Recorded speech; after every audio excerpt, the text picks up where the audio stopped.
Welcome to episode 2 of the Burnout Expert podcast, where we are diving into if you are confusing sleep deprivation with burnout. Now, I did cover burnout quite a bit in the last episode. The thing, as you saw with burnout, is it is vast. There are so many different symptoms that you can have under that umbrella of what we tailor as being burnout. And quite often we think that it's the stress in our life that is pushing us into burnout. And 100%. The stress definitely does play a part in many of those symptoms that we spoke of in episode 1. Thing is that when we start looking at sleep, so many of the symptoms overlap that we need to definitely give sleep the credit it deserves. And that's what we're going to dive in today. Where I'm coming from in this today is actually a quote by Dr. Sara Mednick, a PhD. She wrote a book called Take a Nap, Change Your Life. Depending on how you give your naps depends on how your body heals and repairs. If you're healing your body, if you're healing your muscles, if you're healing your mind and your creativity, there's so much that can go into it that her book is absolutely fascinating. A couple of things that I did pull out of her book is that heart attacks go up in those who slept less than 7 hours a night. So 7 hours, people who got less than 7 hours a night increases their risks of heart attacks. Those with 5 hours on average had a higher rate of coronary artery disease and heart attacks. Their immune system suffers, and there's a risk of cancer increases with 5 hours on average of sleep. Mental health, also, there's so many links between mental health with sleeplessness when we're talking about anger, irritability, anxiousness, depression. There is such a link in between sleep and a lot of what we put under the umbrella as well of mental health issues. So sleep definitely needs to give the credit it's due. Now, one of the quotes I did take from Sara Mednick's book is stress and sleep deprivation are pretty much aligned. There is a chance that we are confusing them both. And as I spoke of in the last podcast, I love the using trackers, specifically the Whoop or the Oura, the Whoop band or the Oura ring, OURA. I love them because they track your sleep at night, and a lot of they track what is going on in your sleep at night, which I will dive deep into this whole season of our podcast episode. Fascinatingly, I do have a group in Whoop for beating burnout. It's called Beat Burnout in the Whoop app. And many of them have said that a lot of their burnout symptoms, not all, they're still having struggles, but they've found huge changes, huge significance in their symptoms, in their moods, in their ability to heal, in their stats that they get from their Whoop, in their strain and recovery scores. When they start focusing on their sleep stats, the other stats start to improve.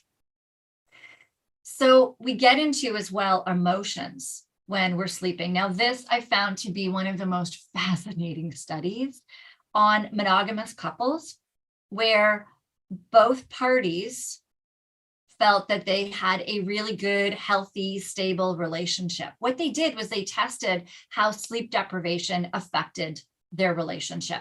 So one person, they varied it. Some was the male, some was the female. I don't know from this study if they did any same-sex couples. They had one of the couples had a regular amount of sleep. The other had 2 hours less sleep. This is just for one night. This is not on a regular basis. This is solely just one night of one person getting their regular amount of sleep, one person getting 2 hours less sleep, for people that felt that they were in couples that felt that they were in a good, healthy relationship.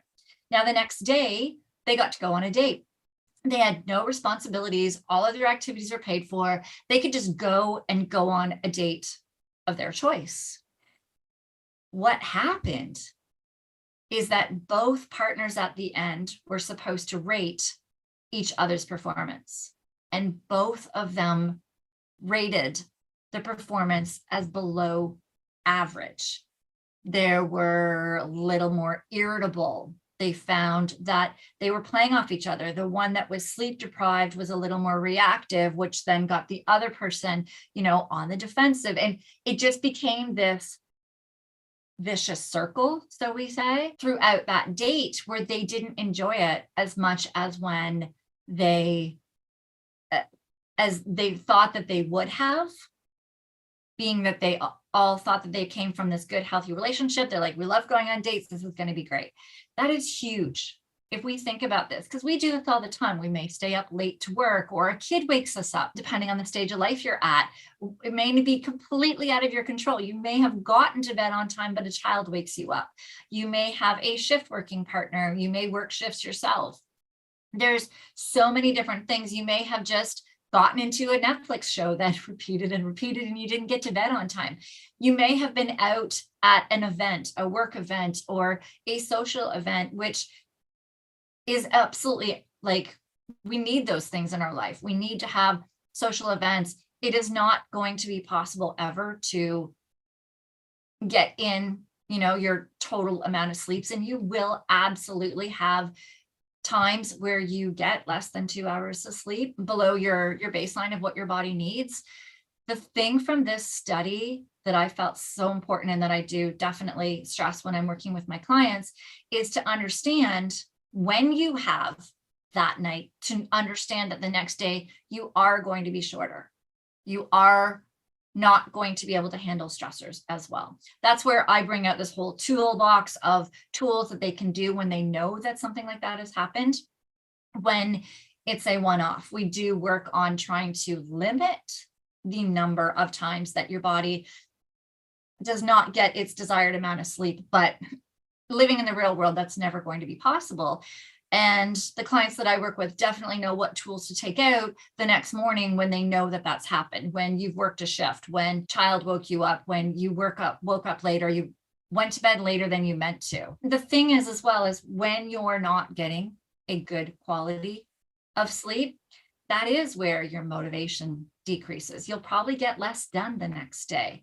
Your determination, willpower, and many other human behaviors, they're limited because your cognitive ability decreases. I'll be diving into why that happens in this episode a little bit. Your body and mind, they can't heal. And it's actually more your mind, which I'll explain near the end of this episode, as to when you're decreasing in sleep, it actually affects more of your focus, your brain power, your cognitive ability, your short-term memory, your ability to process problems, get creative for projects, all kinds of things.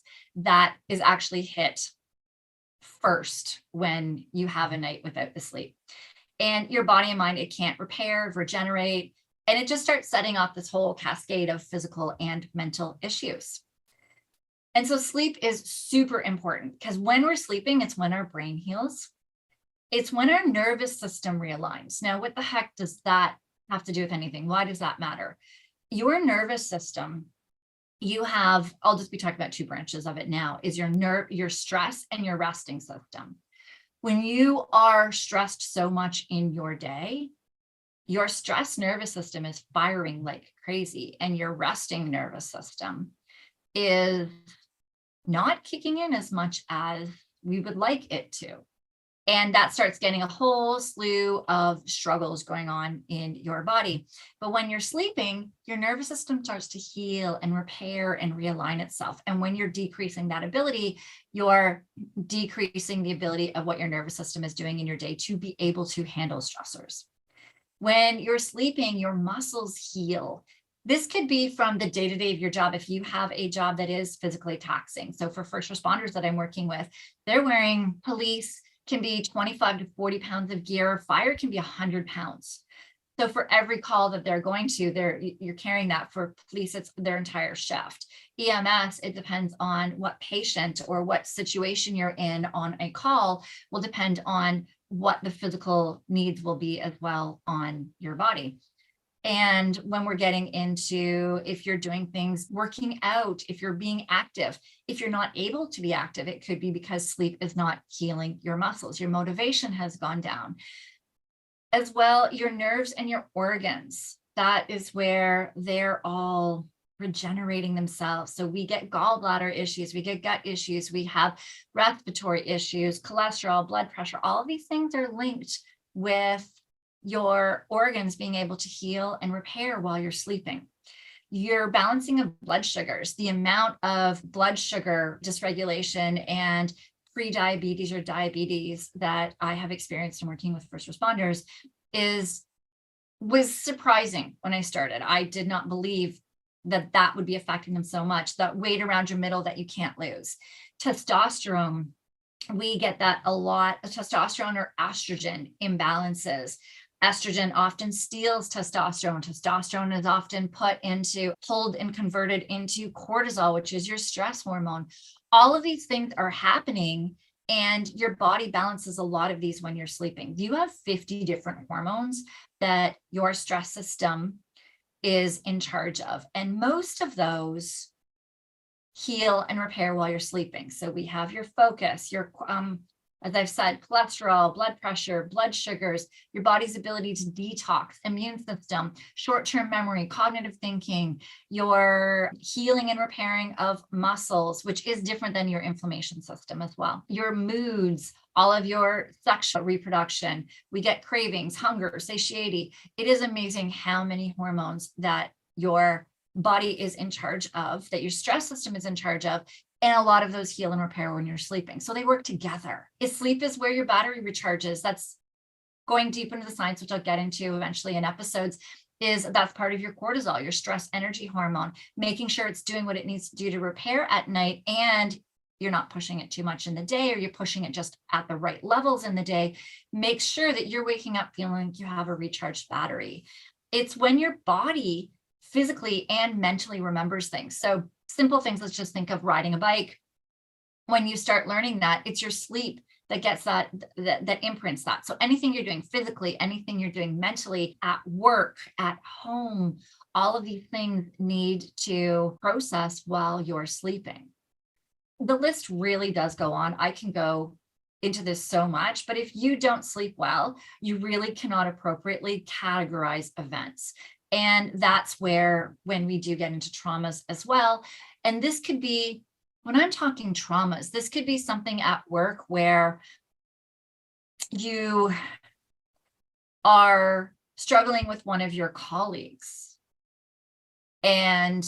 or you're reprimanded for something at work that maybe wasn't yours, or your team is getting into trouble for something that was actually another team's responsibility. There's so many things, like these don't have to be the big traumas that in the first responder world that we do think of that happen on calls. These can be a lot of things that happen off of calls. When you don't sleep, your body can't categorize those events. So those start becoming traumas instead of your body processing them. An argument with a spouse, it could be an argument with a family member, or so many different things could be happening that if you're not appropriately categorizing those in your sleep, they do become traumas, and they all add up. Big T, little t, those are all the little t's that add up over time. So depriving yourself of 2 hours of sleep, we've already showed in that study done with the couples. There's other studies done as well on your performance, and the performance can leads to a performance that we would see, or that would be on par with somebody who has a blood alcohol level of 0.05%. So that's just one night of 2 hours of sleep. So if this person, though, is deprived of 2 hours of sleep for 11 nights in a row, that was another study where they did 11 nights of 2 hours of sleep, their performance declined compared to what their adapted self was. So they did tests on when they had the regular amount of sleep. And then when they did these tests on these individuals, after 11 nights of only getting 2 hours of sleep, they were on par with the results they showed were completely on par with somebody who has a blood alcohol level of about 0.08 to 0.1. And this was a study that was mentioned by Dr. Kirk Parsley, who is a doctor who works with military and first responders. And he said that being drunk doesn't correlate with knowing you are drunk. So when you don't have the sleep, we think we're fine. We do. We hop in a car. I know for me, being the wife of an officer, anytime my husband does night shift, I'm grateful that where we live, he can take a subway home. And so he's not driving after a long night shift where he is sleep deprived and he is fully functional, not fully functional necessarily behind the wheel. I'm always worried about that. There's a video that I actually have linked in the show notes here. I highly recommend you look at this. It is fascinating. It is where they take a driver who has been sleep deprived for 3 days and they let him drive around for 2 hours of sleep. This driver ended up having 25 minutes of micro sleeps during that 2-hour drive. He thought he was fine. When he found out he had 25 minutes of falling asleep in a 2-hour timeline after 3 days of sleep deprivation, he was blown away. This video is amazing. I highly recommend that you go to the show notes in this podcast and check that out. But it is really showing you how sleep deprivation does affect you. A sleepy, stressed out brain, it can decrease your productivity by 30% when 6 hours of sleep is your norm. So if you just get 6 hours of sleep most nights, that can decrease your productivity by 30%. So if you feel that you are either getting a lot done, imagine what you could get done. Or if you feel like your to-do list is never getting done, you're spinning your wheels, things are taking you longer than you should, like quite often at home, in the office, you're, working on projects and having to reread things a couple of times. That can be explained by that productivity decrease of when you're getting just 6 hours of sleep on the norm. Now, if we look into chronic sleep deprivation, there is an actual definition of chronic sleep deprivation. The medical definition is when a sleep has less than 7 to 9 hours that persists for 3 months or longer. So any of you who have kids, the odds are sleep deprivation kicks in. With a mom, when somebody has a baby, quite often we're like, oh, you're just supposed to be tired after your baby, and a lot of the signs and symptoms, but it is actually sleep deprivation. And that's where starting to look into this, like looking into couples as soon as they have a child in the first year, there's so many things that we can be doing in order to help. Yes, you're not getting the sleep. The baby is demanding your attention. Completely understand that. But there's other things that you can be doing in order to help your sleep outside of that time. So I have a question for all of you that are listening is, how many hours on average do you get a night? How many hours do you get when you're sleeping? If you have a health tracker, you probably know because you're tracking it and you get your data every single morning. If it's a Whoop band or an Oura ring, the Apple Watch as well will tell you about your sleep. A lot of the other watches, some of them do. I know there's the odd Garmin that does, but the data is not 100% accurate. Well, none of it is. It's more consistent with a Whoop and an Oura, but the data that you're getting from those as well, it's at least giving you some sort of a baseline. But are you getting a solid 7 to 8 hours where you wake up with energy? This is where you fall asleep easily, you stay asleep, maybe wake up to pee, but go right back to sleep, and you are waking up with energy. Are you getting that?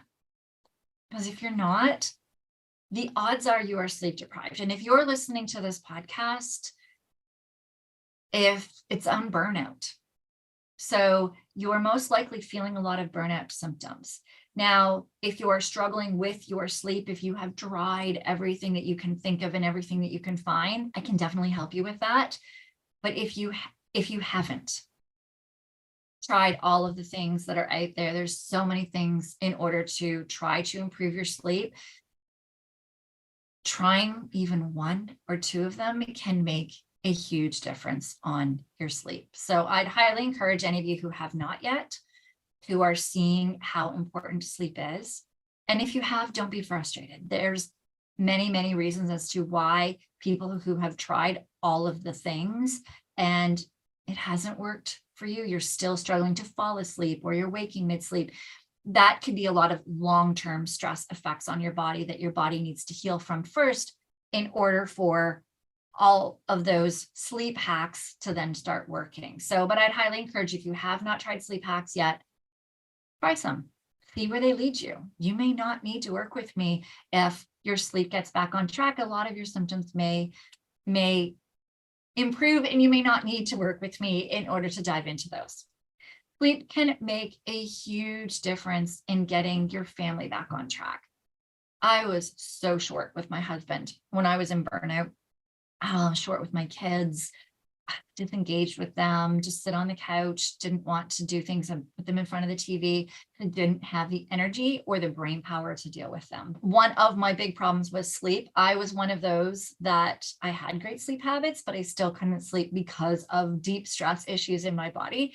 And once I got those back on track, I was able to sleep again. And I got my family back, and it just made such a big difference. So sleep debt. Let's dive a little bit into sleep debt. So let's say you have been getting less than the 7 to 9 hours of sleep, typically 8, like we need about 7.5 to 8 hours of sleep. Sleep is basically, it's like spending money. Eventually you do have to pay it back. So sleep, we have just this certain amount in our bank. And every time we sleep, we keep topping up our bank with the sleep. So you have to keep paying it back with sleep in order to keep your bank account going up. And when you're getting 6 hours of sleep, you are getting a sleep debt of about 2 hours. If you're getting 4 to 5 hours of sleep, which many first responders that I work with, that's their average, you're losing 3 to 4 hours. And of that like ability to be healing and repairing your body and your mind physically and mentally. And for a first responder, that can mean the difference between life or death decision. So in our everyday life, and it can mean the difference between relationships, how relationships are working at home, getting along with your family, and just being happy in life and enjoying your job. So sleep deprivation, when we're looking at it as far as relationships, it's not even just relationships at home.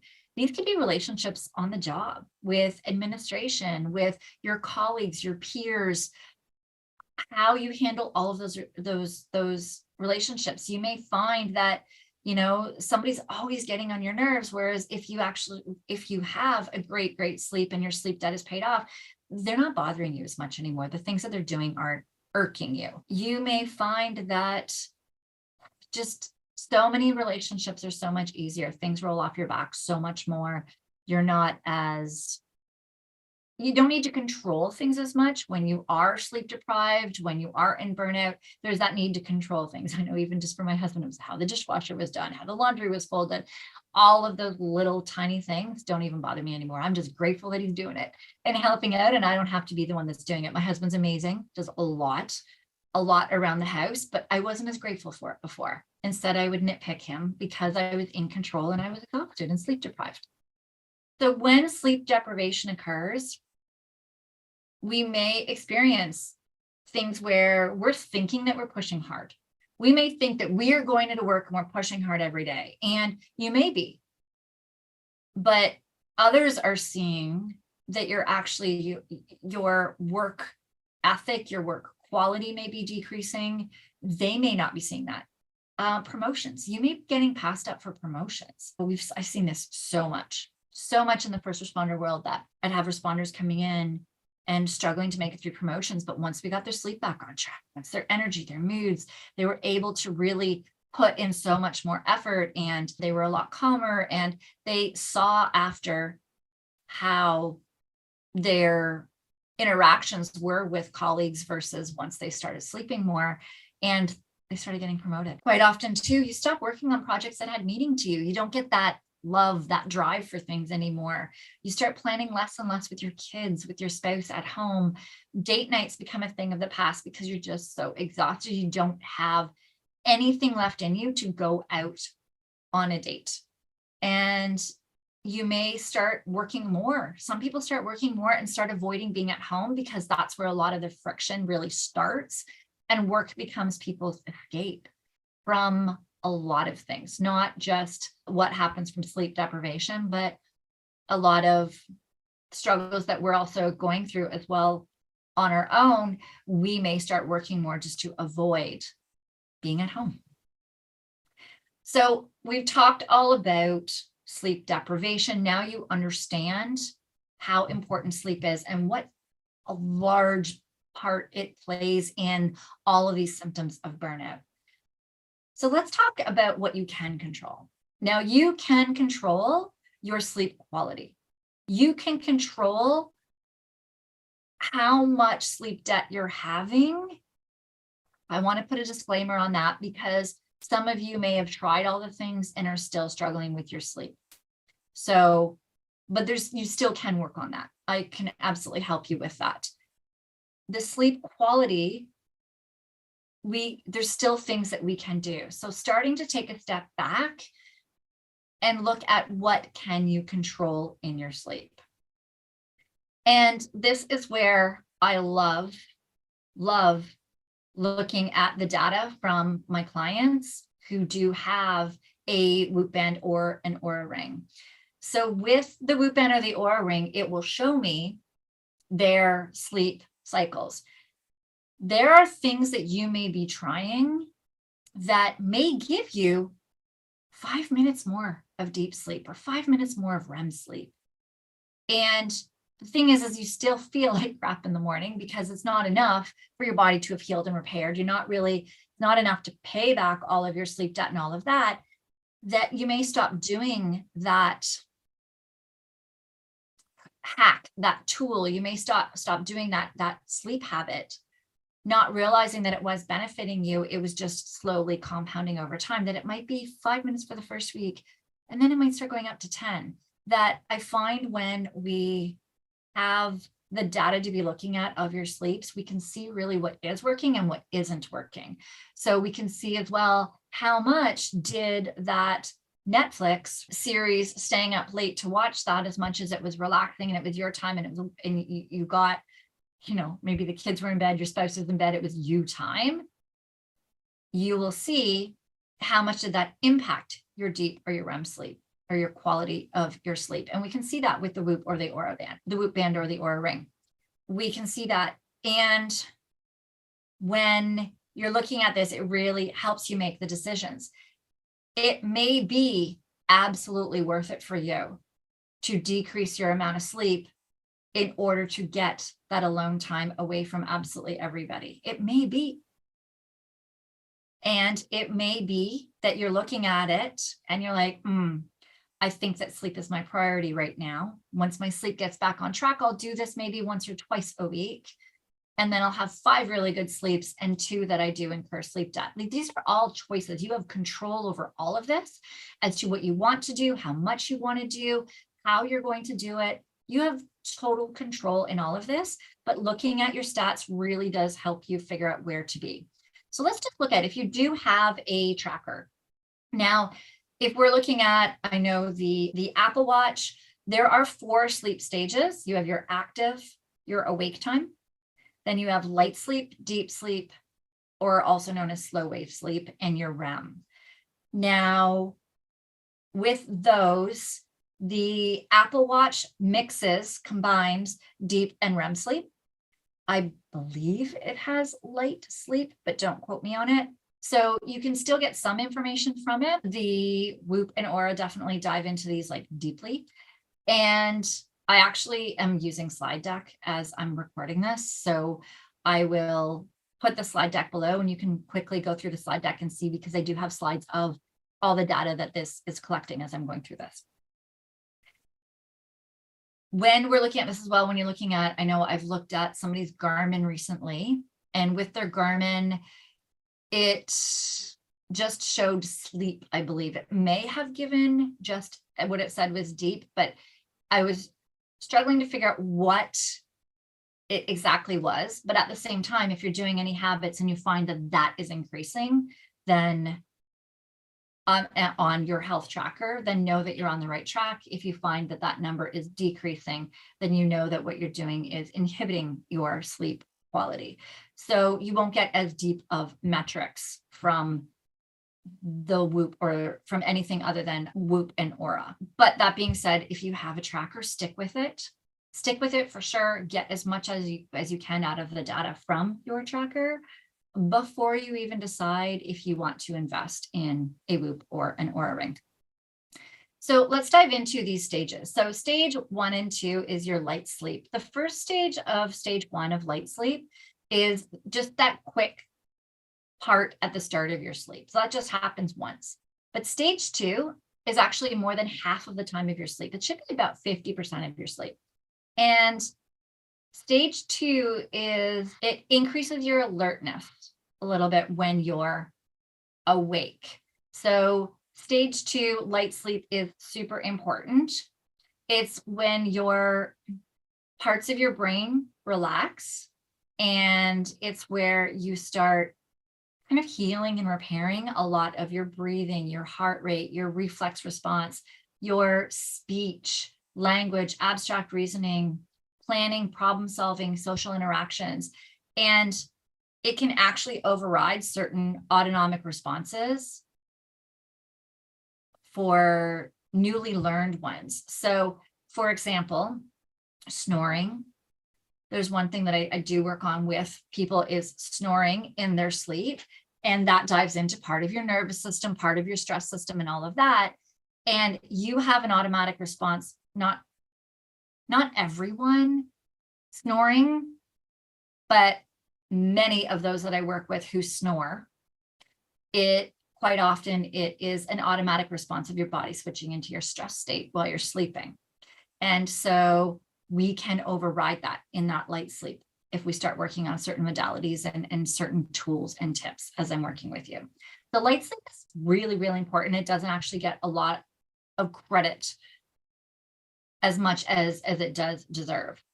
Deep sleep or your slow wave sleep. This is where your body, so I think of the deep as being your body healing. It's where growth hormone is released. Deep is where, like, after a workout or just through your day-to-day of your body, it's where your healing inflammation system is working. So for chronic flus and allergies and all of these things are healing in your deep sleep. Everything that's physical is deep body restorative healing and repairing is that deep sleep. Deep should be about 20% of your total sleep time, and deep takes up the first 2/3 of your sleep. So usually the first 2/3 is that deep healing and repairing.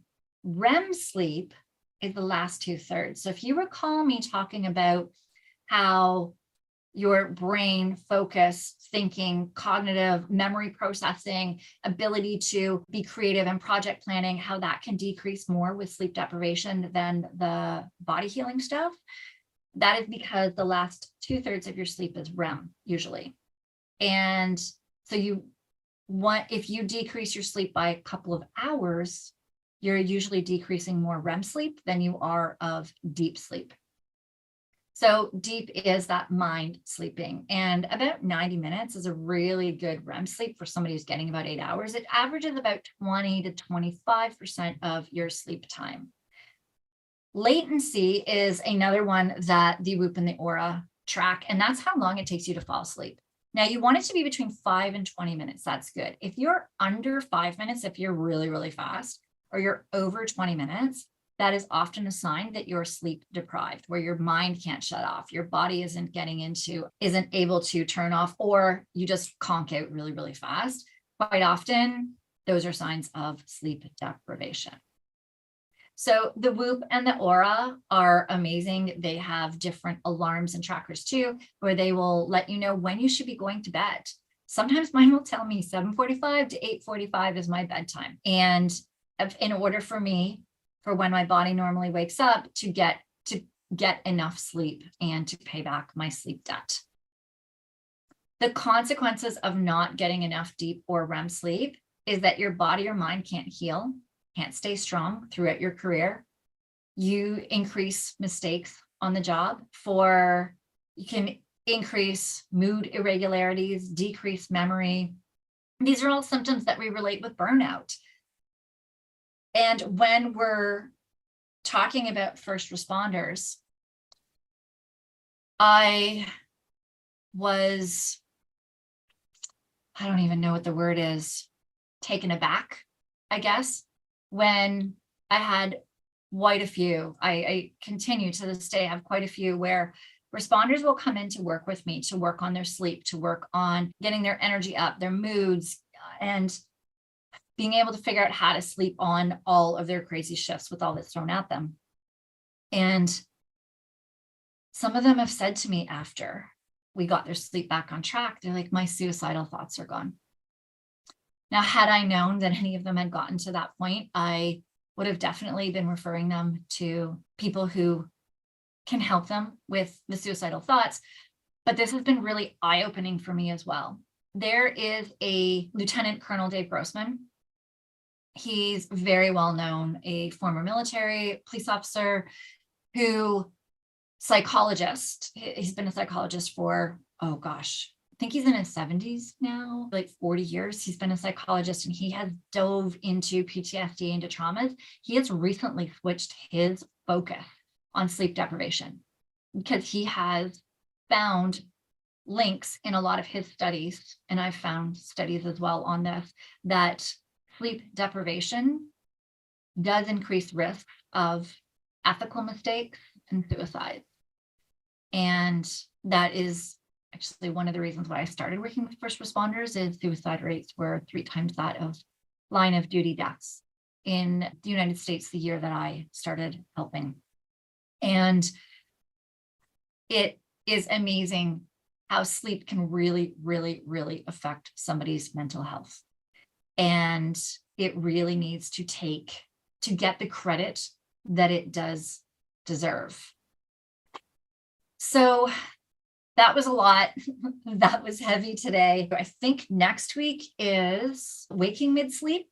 And then the week after, I might have tired and wired, where you can't fall asleep. We'll dive into those in the next 2 episodes, but I really needed you to understand how big of a role sleep plays in burnout.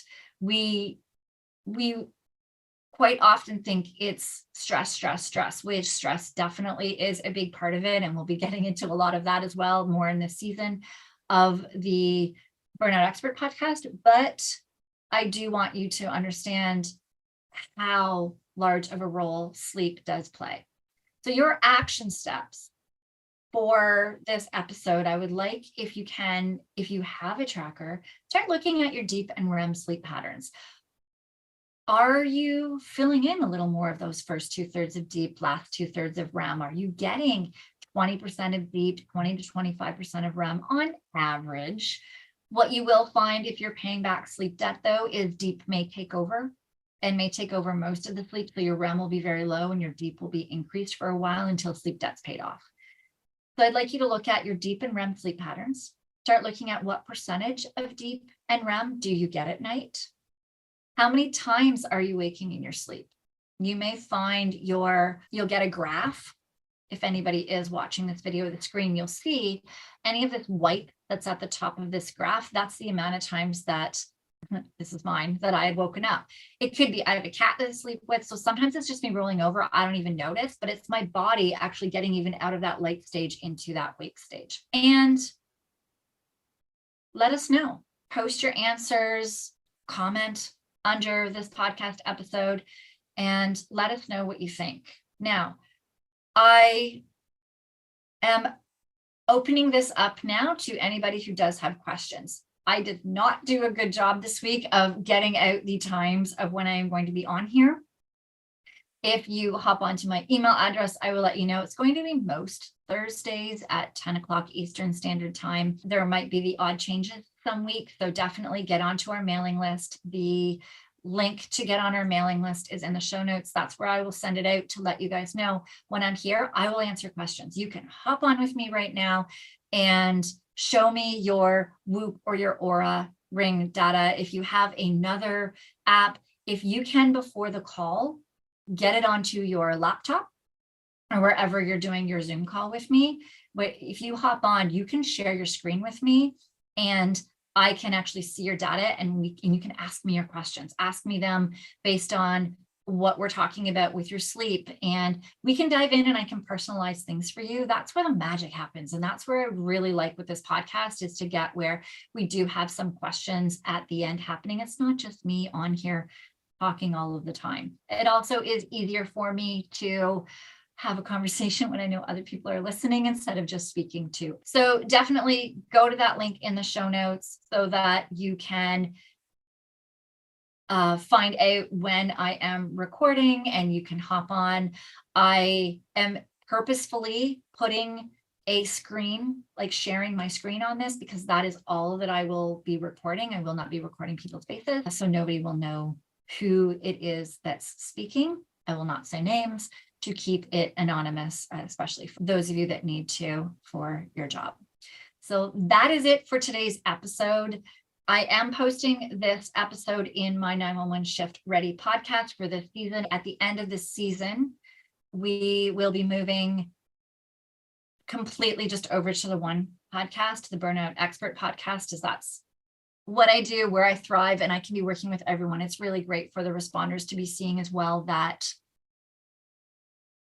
a lot of the stressors as well definitely do happen on the job, but a lot of these things are happening in the home, in your family as well. And there's a lot of things when I'm working with responders that we're working with in their day-to-day life, and that have such an important role in improving their sleep, decreasing their burnout, getting their stress on board. So I'd like to really marry both of those together. If anybody would like to work with me, you can email me, Andi, A-N-D-I, at 911lifestyle.com and ask me. I am currently taking some one-on-one clients. I have some availability Tuesday and Thursday. I have a Thursday 9 a.m. Eastern Standard Time spot, and I have a Tuesday 9 a.m. Eastern Standard Time spot available in my calendar. If any of those work for you, you'd like to talk to me about working one-on-one, let me know. And this is a new podcast episode. Please definitely go on to, even if you don't listen on Apple, click the link for the Apple, I'll put it down below. Click the link for the Apple podcast and go in and give it 5-star rating would be great. Give it a quick review so that this podcast will be shown to more people. The more Apple podcast rankings that we do get, the more this podcast is shown everywhere. All right. Hopefully you enjoyed this podcast. Let me know what questions you have, and I will see you in the next episode.